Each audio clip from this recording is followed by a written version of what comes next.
Stardom किसे कहते हैं वो राजेश खन्ना से ज़्यादा कोई नहीं समझ सकता। राजेश खन्ना बॉलीवुड का वो स्टार जिनका स्टारडम हर किसी के लिए इंस्पायरिंग है।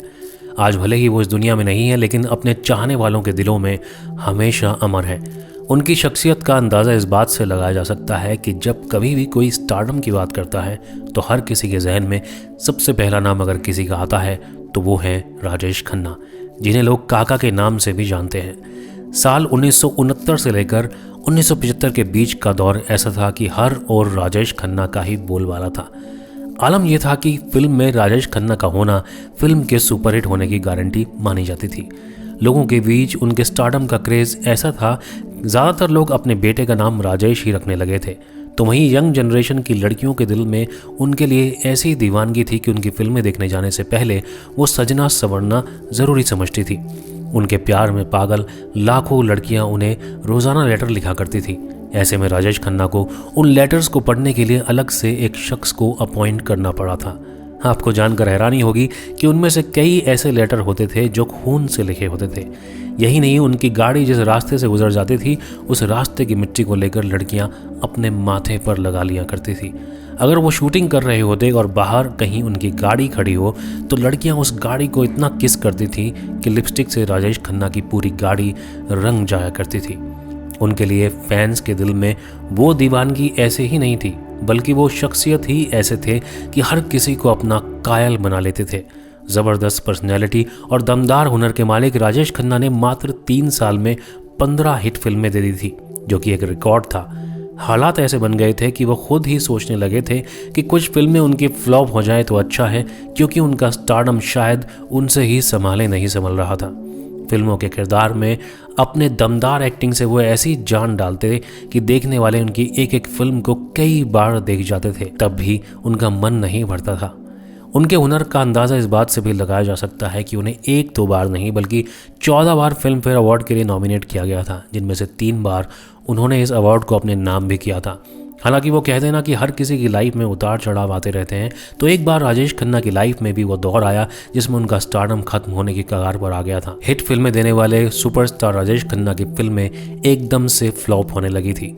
कहते हैं कि राजेश खन्ना का स्टारडम उनके सर चढ़कर बोलने लगा था, जिसकी वजह से वो किसी को कुछ समझते ही नहीं थे। फिल्मों की शूटिंग के लिए सेट पर भी काफ़ी लेट आया करते थे। एक बार जब उनसे किसी ने इस बात की कंप्लेन की तो उन्होंने साफ तौर पर कह दिया था, करियर की ऐसी की तैसी। राजेश खन्ना की शुरुआती लाइफ की बात करें तो 29 दिसंबर 1942 को उनका जन्म पश्चिम बंगाल में हुआ था। उनके पिता लाला हीराचंद खन्ना स्कूल में टीचर थे। असल में राजेश खन्ना का नाम उनके माता पिता ने जतिन रखा था, लेकिन साल 1947 में जब देश का विभाजन हुआ था तो वो लोग पश्चिम पंजाब से अमृतसर के गली तिवारियान में जाकर बस गए थे। विभाजन की वजह से उनके पिता की नौकरी चली गई और घर चलाना उनके लिए मुश्किल हो गया था। ऐसे में उन्होंने राजेश खन्ना को अपने एक रिलेटिव के पास मुंबई भेज दिया। यहाँ आने के बाद उनके उसी अंकल ने उनका नाम जतिन से बदलकर राजेश रख दिया था। बचपन से राजेश खन्ना एक्टर बनने का सपना देखा करते थे। महज 10 साल की छोटी सी उम्र में ही उन्होंने थिएटर ज्वाइन कर लिया था। स्कूल कॉलेज में होने वाले किसी भी फंक्शन में वो काफ़ी बढ़ चढ़कर पार्टिसिपेट करते थे, जिसके लिए उन्हें कई अवार्ड और ट्रॉफियाँ भी जीती थी। चूँकि बचपन से ही राजेश खन्ना में एक्टर बनने का कीड़ा पनप रहा था, तो वही एक्टिंग का कीड़ा साल 1965 में उन्हें एक टैलेंट हंट तक खींच लाया था। उन दिनों उस हंट को यूनाइटेड प्रोड्यूसर और फिल्म फेयर ने आयोजित किया था। इस टैलेंट हंट के जज शक्ति सामंत, जीपी सिप्पी और बीआर चोपड़ा जैसे डायरेक्टर थे। उनके सामने जब राजेश खन्ना ऑडिशन देने आए तो अपने एक डायलॉग से ही उन्होंने सभी जज का दिल जीत लिया था। सबने मिलकर उन्हें विनर घोषित कर दिया था। इसके बाद से राजेश खन्ना ने करियर में ऐसी उड़ान भरी कि फिर कभी उन्होंने पीछे मुड़कर नहीं देखा। जीपी सिप्पी ने अपनी अपकमिंग फिल्म राज के लिए उन्हें साइन कर लिया, जिसमें राजेश खन्ना ने डबल रोल प्ले किया था। इसके बाद फिल्म आखिरी खत के लिए चेतन आनंद ने उन्हें साइन कर लिया। हालांकि रिलीज पहले आखिरी खत ही हुई थी। मीडिया रिपोर्ट्स की माने तो करियर के स्टार्टिंग से ही राजेश खन्ना सेट पर लेट आया करते थे। कहते हैं कि फिल्म राज की जब शूटिंग स्टार्ट हुई और राजेश खन्ना को शूटिंग के लिए सुबह 8 बजे बुलाया गया तो राजेश खन्ना 11 बजे पहुंचे थे। उनकी इस हरकत से हर कोई हैरान था कि इंडस्ट्री में इतना नया होकर भी पहले ही दिन सेट पर कोई लेट कैसे पहुंच सकता है। उस वक्त क्रू के कुछ सीनियर मेंबर्स ने इस कारण उन्हें फटकार भी लगाई थी, लेकिन राजेश खन्ना को उससे कोई फर्क नहीं पड़ा। उल्टा उन्होंने हर किसी से साफ तौर पर यह कह दिया था कि देखिए, करियर जाए भाड़ में और एक्टिंग की ऐसी की तैसी। मैं किसी भी चीज़ के लिए अपनी लाइफस्टाइल नहीं बदलूंगा। एक्टर की इस बात ने हर किसी को चुप करा दिया था। राजेश खन्ना को लेकर ये बात काफ़ी फेमस थी कि वो काफ़ी अहंकारी किस्म के थे। उनकी लाइफ पर the untold story of India's first superstar लिखने वाले यासिर उस्मान ने एक बार बीबीसी को दिए इंटरव्यू में कहा था कि मैंने लोगों से पूछा कि क्या ये फिल्म राज के वक्त से ही ऐसे थे, तो पता चला कि वो शुरू से ही वैसे थे। पहले ही दिन शूटिंग पर सुबह 8 बजे आना था, लेकिन वो 11 बजे आए थे। इस पर जब कुछ सीनियर टेक्नीशियंस ने उन्हें थोड़ी डांट लगाई तो उन्होंने कह दिया था कि देखिए, एक्टिंग और करियर की ऐसी की तैसी, मैं किसी भी चीज़ के लिए अपना लाइफस्टाइल नहीं बदलूंगा। भले ही राजेश खन्ना कितने भी लेट लतीफ़ थे, लेकिन उनकी एक्टिंग इतनी दमदार थी कि हर कोई उनका कायल था। साल 1969 में जब उनकी फिल्म आराधना रिलीज़ हुई तो बॉक्स ऑफिस पर धमाल मच गया। फिल्म ने इतना शानदार काम किया था कि उस साल उस फिल्म को सर्वश्रेष्ठ फिल्म पुरस्कार के साथ साथ 2 अन्य फिल्म फेयर पुरस्कार से भी नवाजा गया था। इस फिल्म की सक्सेस के बाद एक इंटरव्यू में राजेश खन्ना ने कहा था कि जब फिल्म रिलीज़ हुई थी तो इसके शो शुरू होने से पहले मैं सबको नमस्ते और हाय कर रहा था, लेकिन मुझे कोई जवाब नहीं दे रहा था। इससे निराश होकर मैं होटल के कमरे में चला गया, लेकिन फिल्म खत्म होने के बाद लोग मुझे ढूंढते हुए मेरे पास आए और कहा कि चलिए आपके बारे में पूछा जा रहा है। फिल्म आराधना की सक्सेस के बाद तो राजेश खन्ना ने सुपरहिट फिल्मों की जैसे झड़ी लगा दी थी।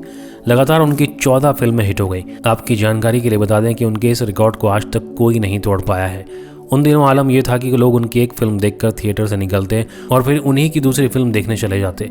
जितने भी बड़े थिएटर थे उन सब में राजेश खन्ना की ही फिल्में लगी होती थी। एक टाइम तो ऐसा आया था कि वो अपने स्टारडम से इतने परेशान हो गए थे कि वो खुद ही चाहने लगे थे कि उनकी कोई फिल्म फ्लॉप हो जाए। कहते हैं कि फिल्म हाथी मेरे साथी उन्होंने इसलिए साइन की थी क्योंकि उसकी स्क्रिप्ट उन्हें पसंद नहीं आई थी। उन्होंने सोचा था कि फिल्म में दम नहीं है, ऐसे में ये फ्लॉप हो जाएगी, लेकिन हुआ उसके ठीक उल्टा।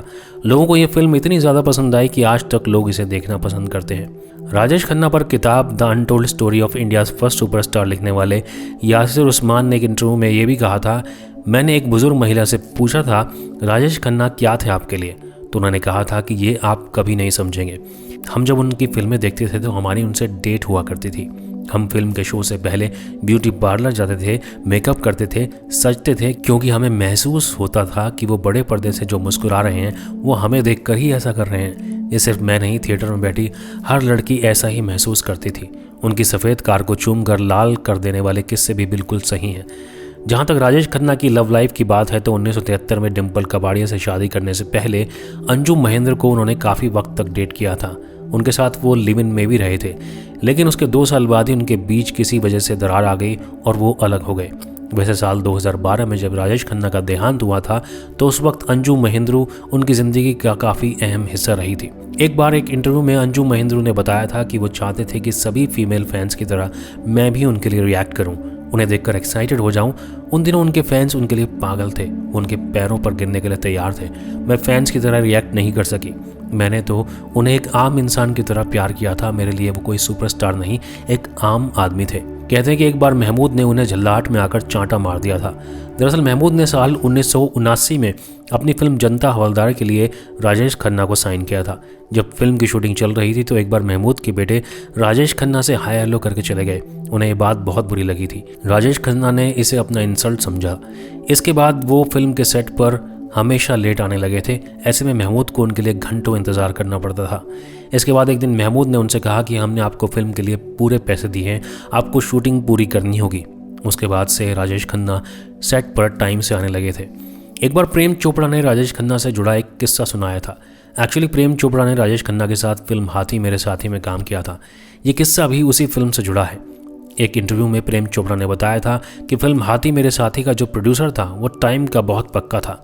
अगर शूटिंग का टाइम 9 बजे का है तो हर किसी को 8:30 बजे सेट पर आ जाना होता था, लेकिन राजेश खन्ना वहाँ भी दोपहर को आते थे। वो प्रोड्यूसर राजेश खन्ना को कुछ कह नहीं पाता था। ऐसे में उसने एक व्यक्ति को अपने पास रखा था कि जब राजेश खन्ना सेट पर लेट आते तो उन्हें दिखाने के लिए प्रोड्यूसर उस व्यक्ति की पिटाई करने लगता था। एक्चुअली वो अपना गुस्सा राजेश खन्ना के सामने जाहिर करना चाहता था। हालांकि कुछ ही दिनों में राजेश खन्ना इस बात को समझ गए और सेट पर टाइम से आने लगे थे। राजेश खन्ना के हुनर का अंदाज़ा आप इस बात से लगा सकते हैं कि वो अपने एक्टिंग के मामले में इतने नेचुरल थे कि उन्होंने फिल्मों में रोने के लिए कभी ग्लिसरीन का यूज़ नहीं किया था। उन पर लिखी एक किताब राजेश खन्ना एक तन्हा सितारा के मुताबिक साल 1999 में आई फिल्म आ अब लौट चले का एक किस्सा है, जिसमें उन्होंने एक सीन के लिए रोना था।